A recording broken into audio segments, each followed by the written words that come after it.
Tension मत लेना। हाथी ने कभी भौंकने वालों की परवाह नहीं करी। अच्छा देखो, किसी गांव में एक हाथी आ जाए, मैं उस दिन भी सुना रहा था किसी को, तो गांव भर के वयोवृद्ध जो बुजुर्ग लोग रहते हैं हाथ जोड़ के खड़े हो जाएंगे, जय हो गणेश जी महाराज, जय हो गणेश जी महाराज। एक सज्जन मुझसे बोले कि गांव और शहर में क्या फर्क है, तो मैंने बोला गांव में हाथी को भी लोग गणेश जी कहते हैं और शहर में गणेश जी को भी हाथी कहें तो बहुत बड़ी बात नहीं है। और मुझे नहीं लगता कि हाथी के सिवा कोई दूसरा पशु ऐसा है जिसके आगे इतने हाथ जोड़े जाते हैं, मुझे नहीं लगता। लेकिन एक दूसरी विडंबना यह है कि जितने हाथ जोड़े जाते हैं वो और किसी के नहीं जोड़े जाते, और जितने भौंकने वाले इसके पीछे लगे रहते हैं किसी और के नहीं लगे रहते। गलत तो नहीं कह रहा मैं आपसे।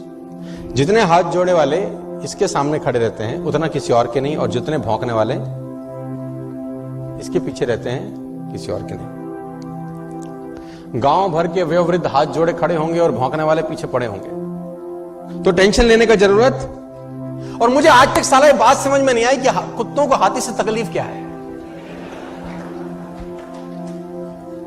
हमको कुत्तों की बात समझ में नहीं आती, उनको हमारी नहीं आती। अगर समझ में आती तो हम पूछते कि भैया तुम्हें तकलीफ क्या है, और कुत्ते जवाब देते तो क्या देते मैं ये भी बता दूं आज आपको।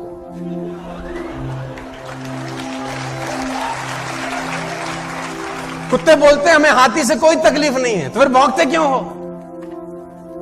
तो फिर भौंकते क्यों?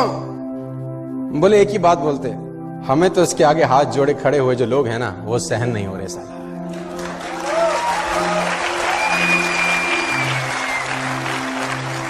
और सही बात है, जिसकी जितनी स्तुति होगी उसकी उतनी निंदा भी होगी,